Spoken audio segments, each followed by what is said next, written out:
Hi there, I'm Ryan Larkin. I'm an independent filmmaker, digital media producer, and a recurring member of the Tongal social crew on Instagram. Welcome to my vertical video workshop.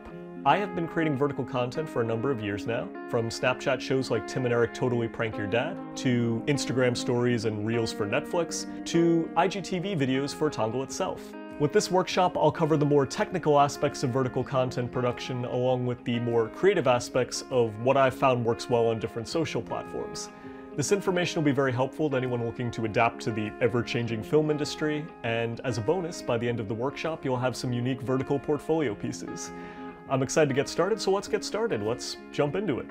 First and foremost, what is vertical video? We all know what horizontal video is. We have years of experience with TVs, computers, movie screens. Horizontal video is a pretty faithful recreation of the way we naturally see the world. We process visual information horizontally.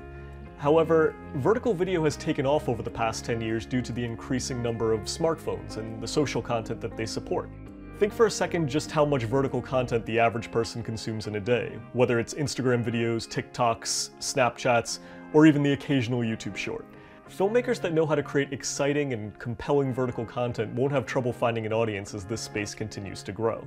Now, where, why, and how is vertical content used? As I mentioned before, vertical content is made to be consumed on your smartphone, and it turns out that up to 94% of us hold our phone vertically, even if we're looking at content that was meant to be seen horizontally. Entertainers and advertisers know this, and so they use vertical content to take up as much space on your phone screen as humanly possible, to capture as much of your attention as they possibly can.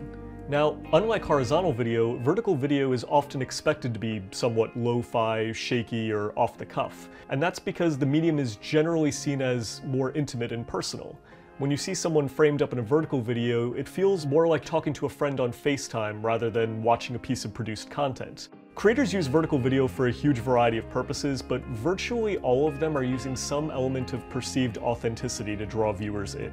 Here's a fun case study. Vertical video can actually impact a pop song's performance on the charts. A few years ago, when Halsey's single Without Me slipped from the top spot of the Billboard Hot 100, she brought it back up by releasing this lo-fi vertical music video that sparked a surge in streaming.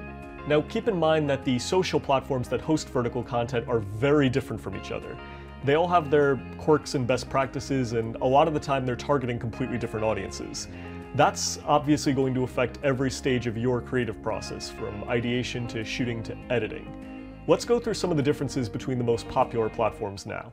For this example, I'm going to compare Instagram, Snapchat, and TikTok across two categories: user base and types of vertical content. First, we'll look at user base.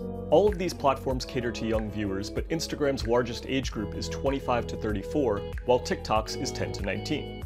TikTok has more active monthly users than Snapchat, but in recent polls, teens have repeatedly identified Snapchat as their favorite social media platform. Viewers typically spend more time per day on TikTok than Instagram, but Instagram users are more likely to follow brands and make purchases. All of this information affects the way you'll imagine and design content for these platforms, and that's before you consider the formal, structural differences in the content itself. On TikTok, it's pretty simple. You create edited 9:16 videos that can be up to 3 minutes long, with an emphasis on relatability. TikTok videos tend to be music-heavy and minimally produced. Ostensible flaws like bad keying or awkward captions are considered completely acceptable. On Snapchat, you'll find lo-fi user-generated content and polished professional content existing side by side.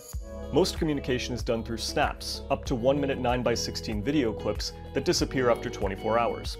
User-generated snaps are often lo-fi and barely edited, minus the text and AR filters that can be overlaid before sending. However, Snapchat's original programming and the content from its publishing partners can be highly edited, with full graphics packages and sound design. Instagram is a complex platform with many varieties of vertical content. The app started as a photo sharing platform, and you can still post 4x5 portrait-style photos to your profile. However, Instagram's since leaned hard into video, and there are currently 4 different types of video to share.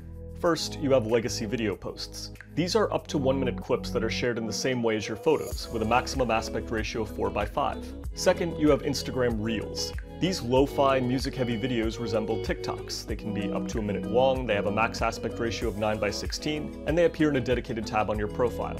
9:16 Reels will be cropped to 4x5 when they appear in viewers' feeds, so it's extremely important to design them with this quirk in mind. Anyway, next you have Instagram Stories.